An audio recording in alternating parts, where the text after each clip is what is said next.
What's up, guys? I thought I would just take the time out to give y'all an update on where we are with Freebird. I was installing a set of the new bronze gears on one of them, and I discovered another problem. It has to do with the size of the spindle shaft that the clutch gear sits on. So that is on hold again.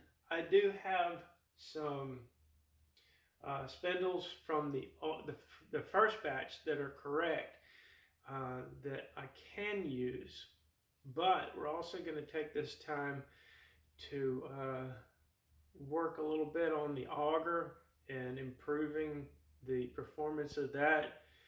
We want to get the style auger uh, able to work in the platform that we have working in the Blackbird, the Superbird platform, because it's more durable and it'll just last a lot longer.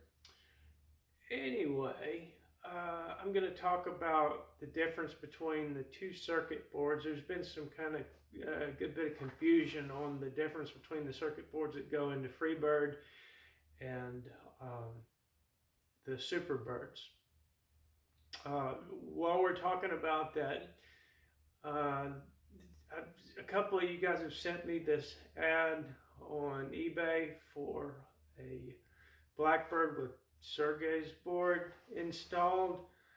There is one on eBay right now, and it says it has Sergey's board installed.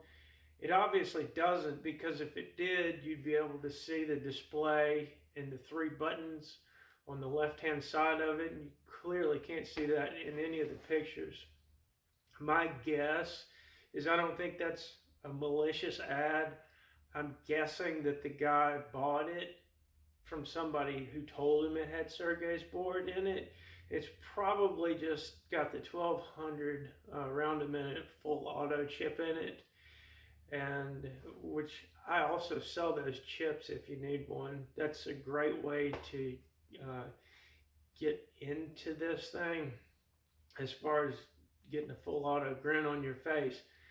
I would say the best way, if you're brand new to this sport, or not sport, whatever you want to call it, activity, let's call it an activity, would be to buy a stock Blackbird and shoot it with CO2 for a little bit and see how you like it, and then move up to the at that point I would go with the full auto chip. I sell them for 25 bucks. If you can install it, more power to you. Or if not, you can send me the board and I'll install it for another 25 bucks and send you the board right back. I can also do it if you need to send me the whole gun, but I'm going to charge you return shipping at that point. But yeah, so I would say shoot it stock with CO2 and then put the full auto chip. And then from there, I would adapt it to air. Now, a lot of people stop right there. From there, what I would do is I would put a longer smoothbore barrel on it. And yeah, that's basically where a whole bunch of people are just completely satisfied with it. And that's all they want out of it. Now, to get past 1,200 rounds a minute and make the thing reliable, you have to really get into the guts of it. And I used to sell kits for the 4K boards to do that, but it was a complete failure because even though I have a playlist detailing an entire build, I would still get 50 questions a day for 2 weeks straight by email. So I couldn't get anything done. So I do the mods. I don't sell parts for the mods unless you already have one that I built. That way you have a blueprint to look at if you wanted to do one yourself. I just don't have the time to, walk everybody through it, and I can't get anything done that way. Let's see. Oh yeah, from there, that would be like a super bird. Now, I only put the 4K simplified version of Sergey's board in Blackbirds now. Yes, I used to do 5K, 6K, and 8K, but we kind of really just brought it back to 4K. The thing is, I just explained this to somebody in email, so you can tune this out. The thing is, when we were working on 4K, there were all these fire rates. It was like 15 different fire rates. It had every fire rate that Sergey had developed, and then some going up to 4K at that point. So it was a bunch, and all I was really concerned with were like 3,500 and 4,000. So I asked him to simplify it. I said, Sergey, just please give me 1, 2, 3, and 4K. And that was great, because you'd be pushing that button to try to get to a fire rate, a specific fire rate. You get in a hurry, you hit it one too many times, you'd have to cycle all the way back through. So I got to thinking that, these aren't guns. You can make them tactical. It would be a viable means of self-defense. So in case somebody wanted to use it like that, you wouldn't want to have it stuck on like 370, but you want to shoot it at 4,000. So you could get there a lot quicker and wouldn't have to worry about hitting the button one too many times if you had less fire rates. So it's simplified. We have a pulse rate on it. It's something like 4 to 12 milliseconds, and that works fine. It stays on whatever pulse rate you're on for throughout all the fire rates until you actually change the pulse rate. Now, when we started working on the 8K stuff, I discovered that the pulse rate, or it's actually called pulse width duration, is that button on the far right of Sergey's board, and you press that, and you'll see milliseconds displayed on your display, and as you hit it, it increases.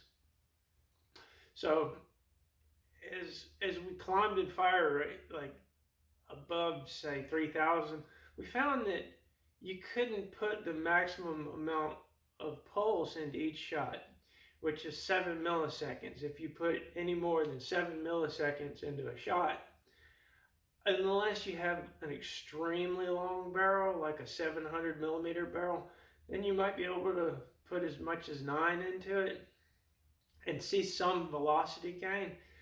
But in pretty much all practical applications, anything more than 7 milliseconds, you're just going to be wasting air. So I found that above about 5,000 rounds a minute, you actually have to start decreasing it, I think around 3,000 rounds a minute. It just depends on your barrel length, your valve, your voltage. It depends on a lot of different variables. But anyway, the particular setup I was using, it's actually right over there. Let me go grab it. It was with this gun, and I discovered that you have to drop the pulse. The higher in the fire rate you go, the more you have to drop the pulse, which every time you drop the pulse, that's keeping the solenoid from opening the valve. It's limiting that time, so it in turn limits the amount of time the valve is open, which translates to velocity out of the barrel. So you're way down at the bottom, like just barely being able to open the valve at 8,000 rounds a minute. It does work, but you lose velocity.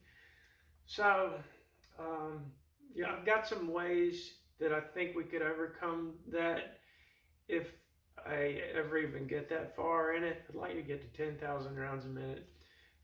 We'll just have to wait and see how that works out. So that told me that pulse rate was very important in the high fire rates. So I was talking about this to Sergey, and Sergey said, well, I can just add half milliseconds. And he did, and that was awesome. I mean, it makes a huge difference in the high fire rates.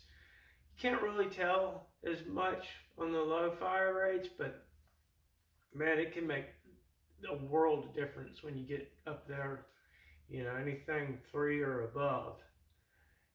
So that was great, but we had something like 20 different fire rates, and then we had half milliseconds on top of that, and all this stuff became very important the higher you went in fire rates. So I came up with the idea to figure out the optimum pulse rate for each fire rate, and that way Sergey could program each fire rate with a given pulse. So you go through you change your fire rate in here, and it would automatically switch your pulse rate to the optimum pulse rate pre-programmed into the board. And that worked really great for the 8K boards. I can't remember exactly what we called it, but this is an example of that. There was a little bit of a rush on some things, and what I found out later is that, well, your barrel plays an important part in determining what pulse rate is going to work for a given fire rate. So does your valve, your air pressure, so all these variables. And even though it works really good with this setup, if you don't have a Max tactical barrel, if you're not running the same 6S pack that I was running back then with this, if you're not running the same valve, I don't even know what valve I've got in here now, that's going to throw your numbers off. So we had to come up with something different. Well, I came up with another idea to,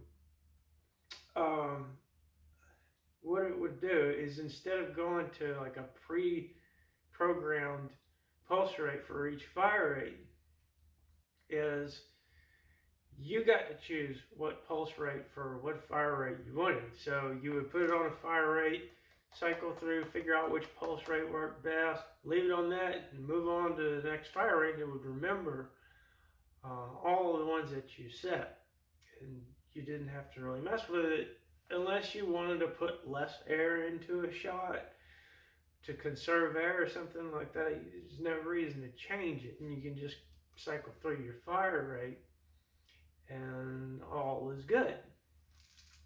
Well,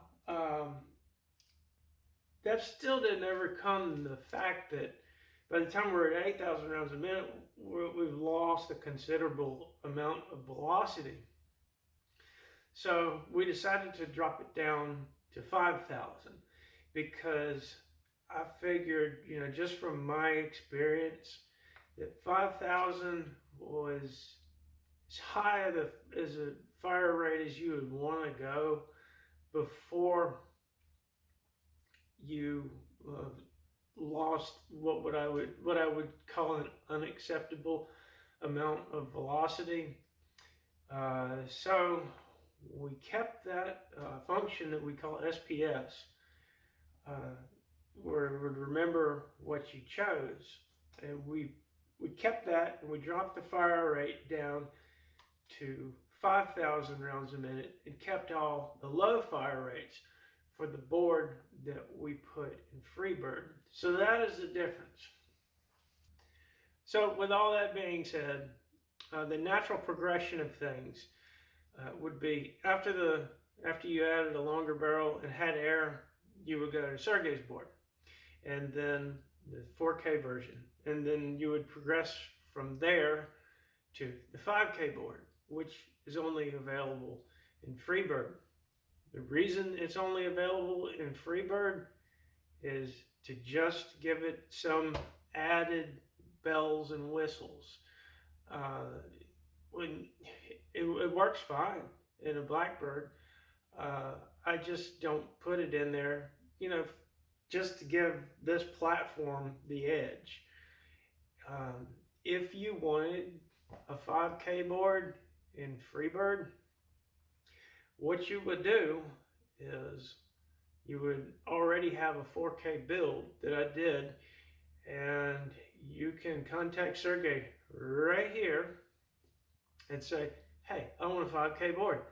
And he'd say, okay, it costs this much. You send me this much money, I'll send you the board. And then you take the 4K board out that I put in and put it in your 5K board, if you wanted that in a Blackbird. Other than that, that's why we offer Freebird. All right, guys, I've got plenty of work to do. And yeah, things are just still on hold for Freebird for a little while longer. Really want to get things solid before we put them up again. I hate it when these things come back, probably more than you. But yeah, that's just why we got to get them rock solid before. And I thought they were there. I honestly did. But it's a new product. Things creep up. You don't notice quite everything. And it sucks when somebody else notices it and it's already gotten out the door. So really putting in the hours and time trying to figure out anything that can go wrong. And I believe we're very close, but we're not quite there yet. So that's where we are. If you want me to build you a 4K Blackbird, just hit me up. And I will continue to let you know where I am with Freebird.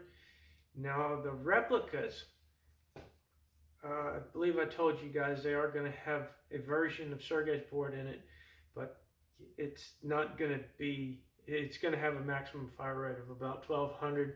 So we can avoid all the other work that has to go into the feed mechanism. It just makes things a lot more complicated. You'll be able to run the replica off of CO2 if you want to. We're going to have air adapters for them, so you can start using your air right out of the gate with it.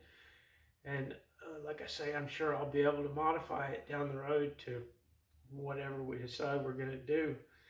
All right, guys. Well, that's about it from here, and I'll see y'all later.